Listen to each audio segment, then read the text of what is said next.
So as we're going along in this series about the places that modern culture and modern faith kind of are rubbing up against each other, what I'm thinking about a lot is what marks the time, what are the things that mark the time in which we live?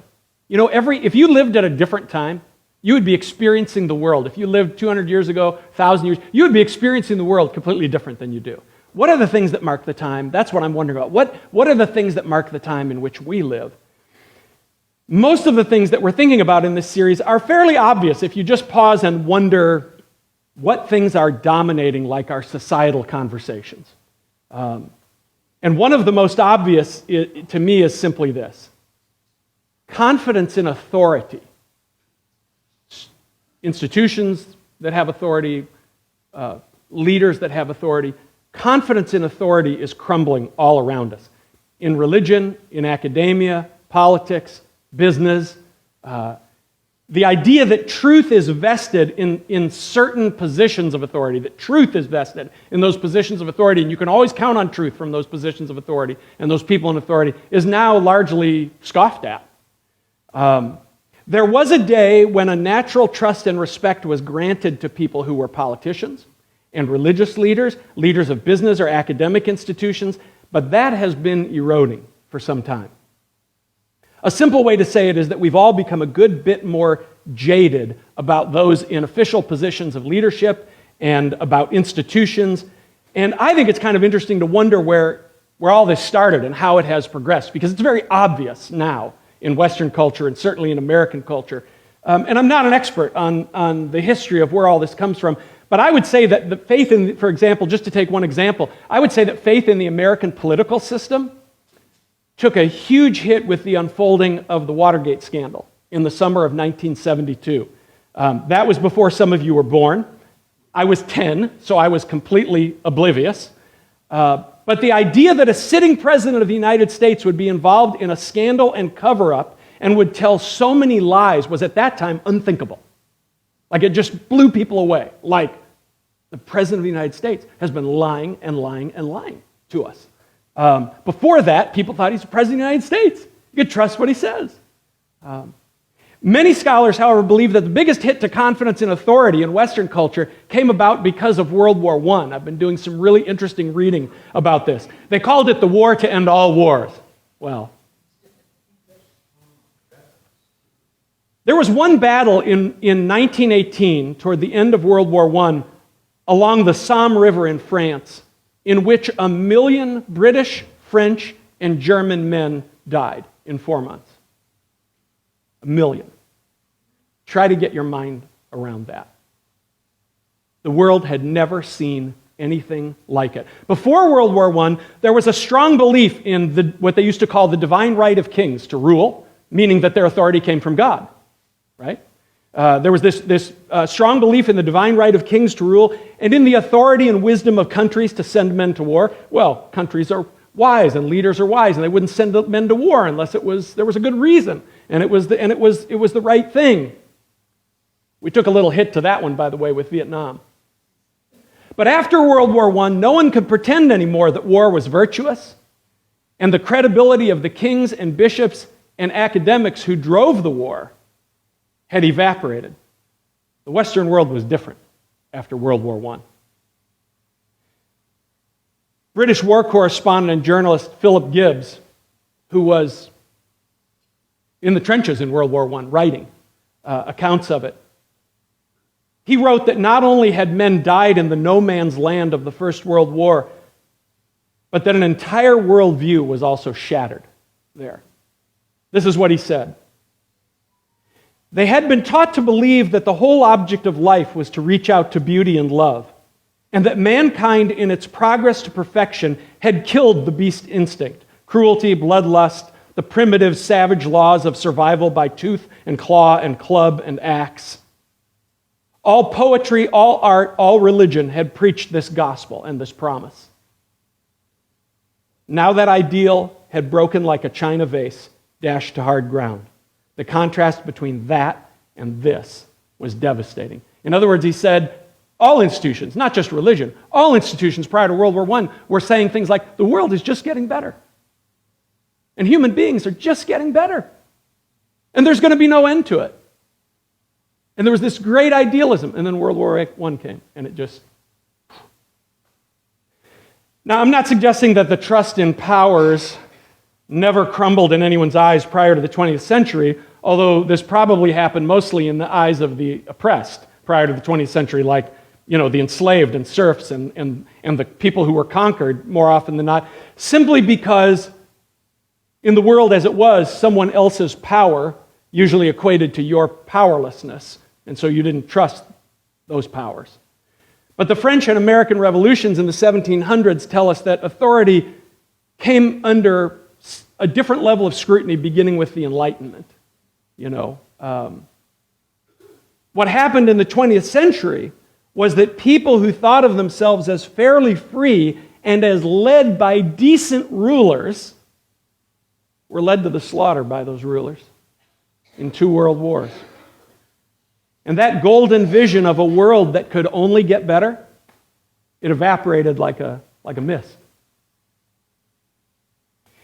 And my opinion is that generally speaking, our societal trust in authority has been waning steadily ever since. And every time we see politicians lie, and religious leaders fall, and corporations wrong their employees, and universities sell admission spots to the highest bidder, that confidence in authority wanes a little bit more.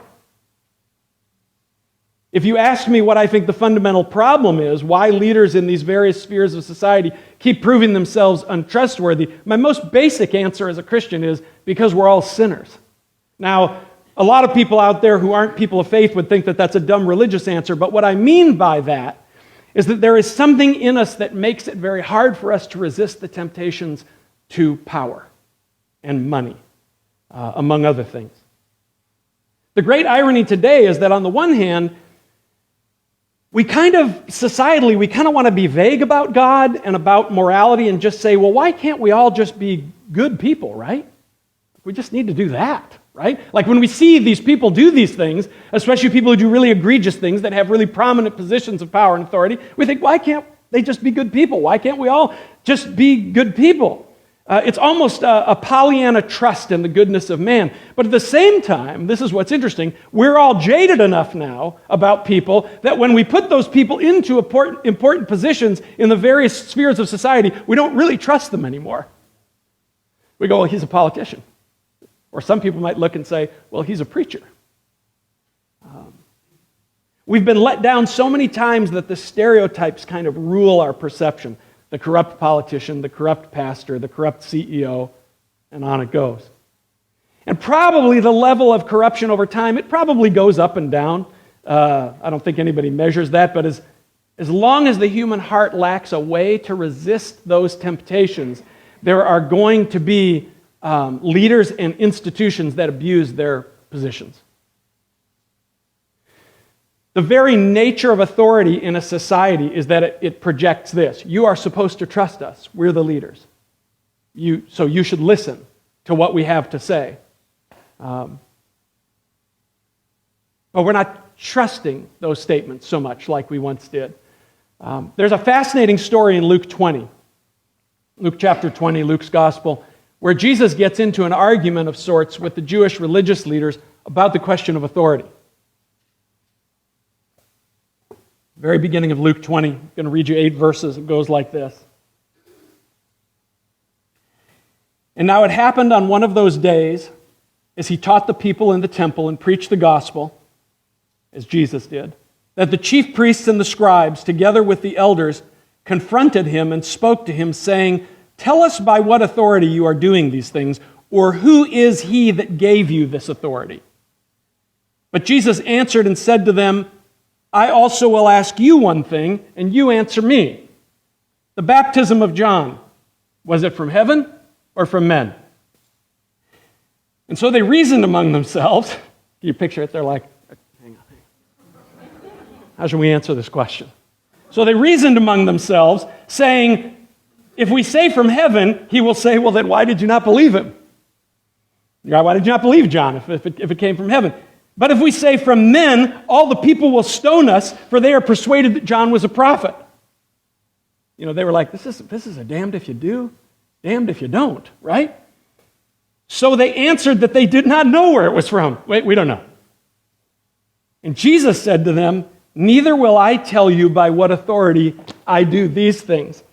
So first of all, notice that one of the groups in this interrogation party are the scribes. The scribes were the lawyers. That's what scribe means. The scribes were the lawyers. They were the experts in the Jewish law. So in that society, the question of who had authority in life and in faith fell to the scribes. Authority is a big deal for them. Now, when they say, tell us by what authority you do these things, they're actually referring to some... Did you wonder that when you heard it? Like, what things are they asking about? Like, Jesus has obviously been doing some stuff, and they're saying, hey, who said you could do these things? Whose authority? And so they're referring to some specific things, beginning with Zacchaeus giving tax money back to the poor in Jericho. This is all in Luke 19, the chapter before. Zacchaeus giving tax money back to the poor in Jericho. That can't be good. A string of outrageous public miracles, the healing of 2 blind men in Jericho, and then the raising of Lazarus from the dead. Jesus ride into Jerusalem on a young donkey amid throngs of people, right? So big thing in, Zacchaeus, the big mafioso tax collector, he makes all the wrongs right, and the tax collectors are like, he is really hurting the bottom line here, giving all this money away. Jesus is healing people. He raises Lazarus from the dead. After he raises Lazarus from the dead, he rides into Jerusalem on this foal of a donkey, and there's crowds, and they're saying, Hosanna to the King, blessed is he who comes in the name of the Lord. And then walking into the temple and evicting all the merchants from the court of the Gentiles. You remember that story? That's all in Luke 19. That's a lot. And so let's just say that week, Jesus' views on Instagram and TikTok have been off the charts, right? People are like there with their phones, and they're like, look at this. Look at what this guy... Imagine if that was today. People are like, look at what Jesus is doing. Look at this guy that just raised from the dead. People go, oh my gosh, right? The religious leaders, they're not so much interested in the fact that Jesus opens blind eyes and raises the dead, or even changes the hearts of people and gives them hope, as they are in the question of by whose authority he thinks he can reinterpret the law in his teachings and publicly call into question the actions of the leaders and their institutions. In this case, the temple. When Jesus goes after the temple courts, now you understand why he did that. He wasn't just being like, hey, I'm going to make a ruckus. They had taken the only part of the temple in Jesus' day that a non-Jew could come worship, and they had said, we don't care if non-Jews can come. We're their dogs. We don't care if they can come into the temple. And they converted it to the currency exchange. And so when Jesus goes in and he flips over the tables and he drives everybody out of there, the verse he quotes is this: my house shall be called a house of prayer for all nations. That's the kicker. For all nations. So they want to know, by what authority are you turning our institutions and our leadership upside down? And I used to read this passage in Luke 20 and just think that Jesus was being kind of testy. Well, if you can't answer my question, I'm not going to answer your question. Right? But that's not it. What Jesus is really doing is fascinating once you see it. What Jesus does is he asks them a question that is likely to expose the way they play both ends against the middle. A question that exposes the fact that their number one question every day is not what is true. Their number one question every day is not what really reflects what God is doing. The question is simple. John the Baptist, out in the desert, preaching repentance, getting people to face their wayward hearts, baptizing people, building anticipation for God to be revealed in the Messiah. Was that God or was that not God? That's Jesus' question. Right? So when you hear all the details, you go, yeah, that was a big thing John was doing. People were very responsive to it. And Jesus' question is simply, is that God behind that? Or not God? I think what Jesus was thinking was, hey, John got people to ask questions of themselves and to turn their hearts toward God. If you guys just judge the thing by its fruit, you'd have to give John a thumbs up. John got people to look at their hearts and turn their hearts toward God. So is that from God or not from God? And I think he's thinking he's trying to push them to say will you acknowledge when good things happen that come from God? What Jesus is teaching us is that the legitimacy of authority is inextricably linked to integrity, honesty, and straightforwardness. And that authority loses its legitimacy in the face of gamesmanship, dishonesty, and duplicity. This means, are you ready for this? That the watershed issue of leadership is who a person is on the inside. That leadership is not just some question of what you project, right? Or what others see when they look at you, or how you play the game. That leadership is really a question of what you really love and value, of the nature of your motives, and whether those things lead you to be a person of goodness and integrity in your leadership. Because there is an authority thing with leadership, right? The very nature of leadership is that a leader stands up in some sphere, right? Society, business, church, neighborhood association, university, anywhere, any place of employment, any business. A leader stands up and says, I think I can take us forward, and the expectation is that if they're leading in good places, that then people will follow.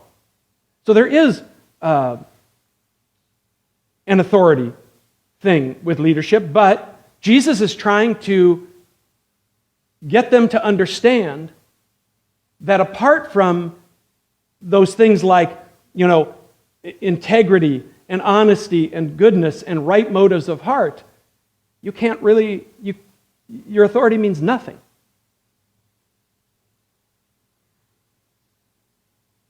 Now, we can hold that principle in our hands if we want to, and we can look around at our own current landscape, and we can wonder how it's going. So if good leadership is about right motives and valuing things like goodness and integrity and people, we can take that and we can say, well, how's that going? So raise your hand if your confidence in politicians has increased in the last decade. And not a hand goes up in the place. What does that tell you? Right? And if anybody yells George Santos, we won't think the less of you for it. Come on, I thought that was pretty funny, if you followed that at all. Doesn't even matter which party, right? It's just like, seriously? Right? I thought of a few questions Jesus might ask our politicians today, but I'm not going to go into that. I think there's some really good, I think Jesus would have some, just like he did with these guys in Luke 20, he'd have some really good questions. That's politics. Let's talk about the church. In 1950, people trusted institutions. They trusted the church. They believed pastors and priests were the holiest people, the models to follow. So how are we doing with that? Of course, there have always been the Elmer Gantrys, if you know the Upton Sinclair's novel and the movie they made on, the charlatan evangelists. There have always been a measure of those in the church, but today there are scores of them preaching the prosperity gospel and fooling people with fake miracles and all kinds of crazy stuff out there. Then we had the scandal of the abuse of children in the Catholic Church in the 80s and 90s.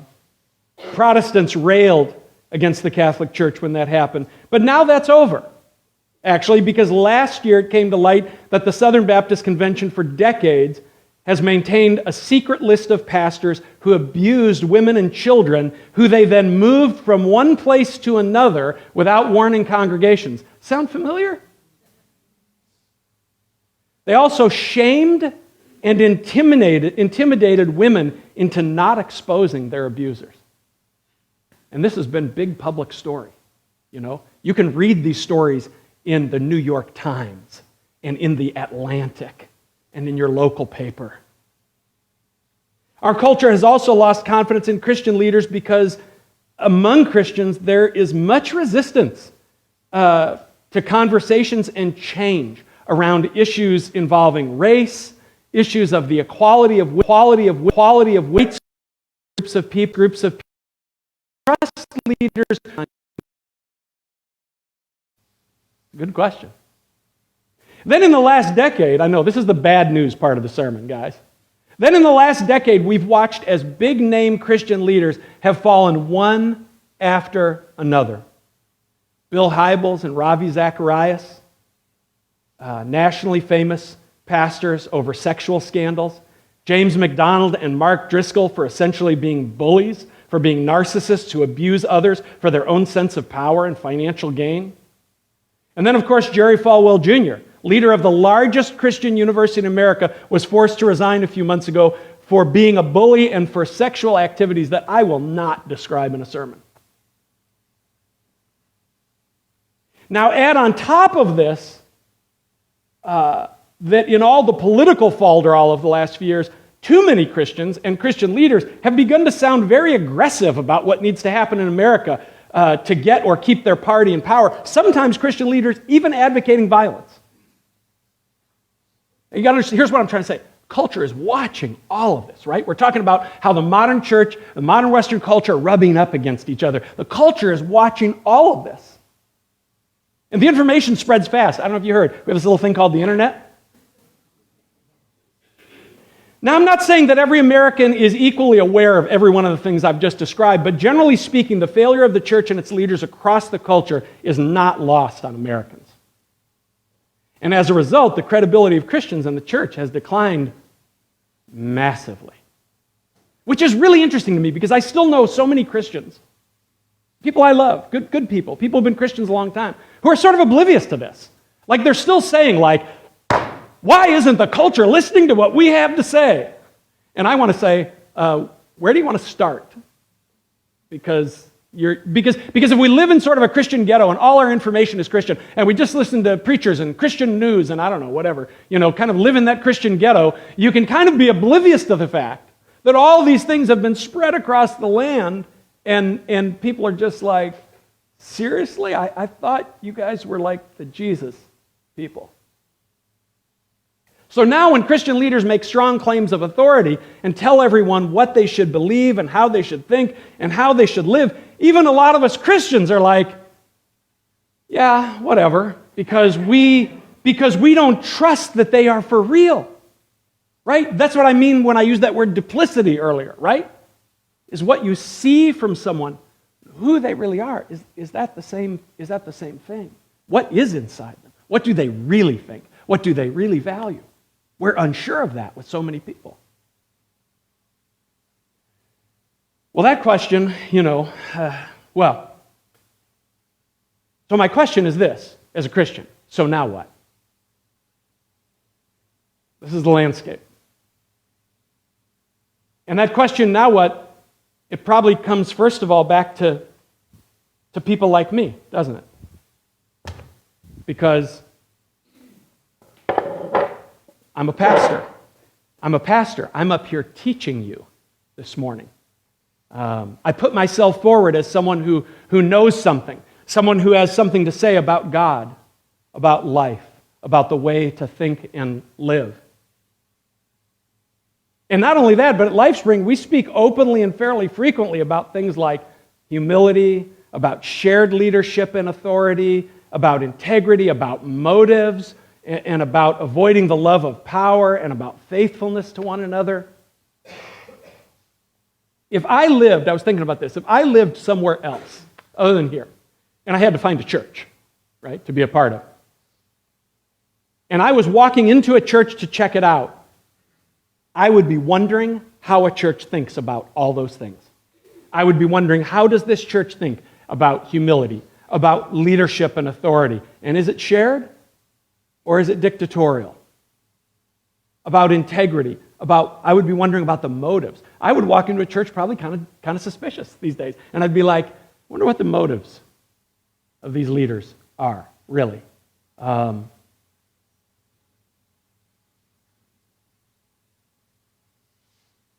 So believe me when I tell you that no one feels the weight of those questions right here in our own church community more than I do. We talk about Christian credibility in the broader culture, but even before that, I think we have to ask if there's Christian virtue right here in this Jesus community. Is there Christian virtue in me, in our other leaders here in our community? And everything I'm saying about myself, by the way, it does. It applies to all our leaders. I'm the big mouth up front, but it's this question of, If leaders are those who stand up and say, hey, whatever exactly we're talking about, we can help you go a good place with this. Is that true? Can you have confidence in that? In the past, in culture and church, we kind of assumed good character on the part of those in positions of authority. We just kind of assumed, we granted it, whether it was, societal leaders or religious leaders, we just kind of assumed, they're probably in that role because they're probably a decent person. But that's not really the case anymore. And I'm very aware of this. I was going to say not a week, maybe not a day goes by that in some way, shape, or form,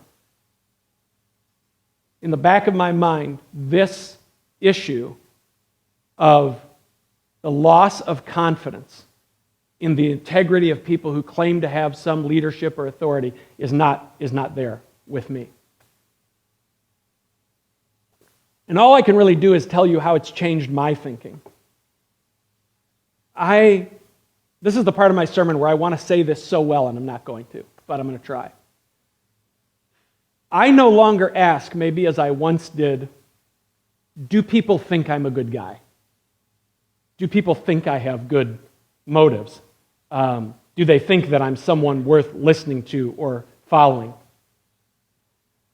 I see this crisis in our culture, in the church, and now I ask myself these questions. Am I a good guy? Do I have good motives? I'm probably overly fastidious in checking my motives, especially if there's a problem, a conflict, an issue in a relationship. I'm like, heart check, gotta be right. Gotta be right here. Am I actually concerned for the good of others? I mean, our sinfulness, whatever you want to call that, it bends us in selfish directions.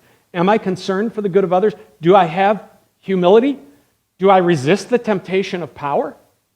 That's a really important question for a pastor. I know of a whole denomination, an evangelical, charismatic-ish denomination, if that means anything to you, that uses for its church leadership structure something they call the Moses model.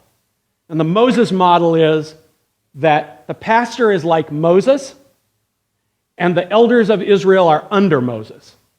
And so in the end, while the elders can give some good counsel and some good advice, Moses is the final word. That's not our model here. And it's interesting because as the years go by, I become more and more acutely aware it can never be our model, right? I say all the time to our eldership team, to our strategic team, I'm one voice. I may be wrong. How I'm approaching something, my perspective on something. Even this big issue we just came through with, how are we as Christians going to look at LGBTQ folks and how are we going to relate to that community? I said, if this community as a church says that they want to go somewhere different from what I think reflects the heart of Jesus, I said, I'll leave or live with it or something before I will pull out the big stick and say, well, I'm the Moses guy, and so you got to go where I say we go. Do I resist the temptation of power? Do I let people know me? Is what they see in me the same as who I really am? Can I own my mistakes and change? Am I willing to say, oh, yeah, I was wrong about that? I have many friends that I've never heard them in their lives say and many Christian friends, I've never heard them say they were wrong about anything. They do sometimes change their opinions. I've never heard them say, apparently I was wrong about that. You'll hear me say that pretty often. Because guess what? We're all wrong about a bunch of stuff. And sometimes we can't see it for a while. And then we see it. When we see it, we should go, So there's no shame in it. We're all a work in progress. In some ways, our shaping of our LifeSpring leadership team over the last few years feels kind of like an experiment to me. We've moved very much toward a team mentality, being highly collaborative, shared authority, and in humility, really talking everything through until the Jesus-like picture emerges. It's funny, we sometimes say, we talk about voting on this or voting on that. We almost never vote because we talk about things until we say, what's the right picture? What should we be doing? How should we be moving forward? And it feels experimental because this is not how most churches we've seen have been led. But I think it's right. I think it's right. And it's actually really healthy for me. I don't know if that'll sound, I don't know how to say that. It probably sounds weird. When you give up, not that I ever saw myself in the Moses model here at LifeSpring. We never really thought that way in that sense. But when you give up some of your power and authority by choice because you believe that goodness and love will lead the way, that's a healthy thing. And it's a healthy thing to give up some power and authority. Because the opposite of that is to try to keep all the power and authority you can possibly have over people. Really, for all of us, I think the crumbling of authority is exposing how desperately we need the way of Jesus, how desperately we need to be made new again and again and again and again. You know, the fears and temptations of human beings have always been the same. Ever since, as Genesis says, our first parents found themselves naked and ashamed and afraid. Because that's all of us. And so, we see this all across the New Testament. The Corinthians get themselves arrogant and puffed up, and Paul says to them, I could come to you with a whip. I don't know if that's just a cultural metaphor, if he's thinking back to Jesus in the temple. He says, I could come to you with a whip, but I'd rather come to you in love. Or the disciples get into an argument at the Passover feast around which of them is the greatest. And Jesus takes off his robes, and you know the rest. And he pours a basin of water, and he washes their feet. If we want to be real human beings, we're going to have to let God remake our hearts again and again and again and again. And if we want the people around us, man, hear this. So many Christians, maybe the majority still, are thinking that they're going to get the culture, they're going to get a listening, a hearing with the culture around them by being louder and more aggressive. Let me give you 3 words. Not gonna happen. If we want the people around us, especially those who aren't specifically Christians, who don't have that kind of a faith, if we want them to believe Christianity is worth their consideration, that we have something to say, we're going to have a heart for goodness and for people like Jesus. And if we don't, they're just going to assign us to the category of failed religious claims. And they've already got a big bucket of that. And they're just going to go, yeah, whatever. Unless there's some honesty, some goodness, some love that's in me, that's in you, that makes people say, wow, that's, I'll tell you what blesses me. So our next door neighbors, I'm pretty sure they never watch this, so I think I can say this. They've lived next to us for 20 years or something, and they've had a lot of struggles in life, a lot of ups and downs, and right now the big struggle is that the husband's health is failing completely, pretty much. And we try to reach out to them, especially to the wife, and we have these like connections with her, and then she kind of pulls back, and then we have connections, and then she kind of pulls back. But she knows that we love her. And a couple of times in the last year, she has said with tears in her eyes, you guys are so good to me. I don't say that to go, oh, look at the Lehmans, right? She's just saying that what you extend to me is an actual goodness that I can see and I can taste and I have confidence in it. It's real and it means something to me. We want people to hear. We want people to think that Christianity is something worth considering.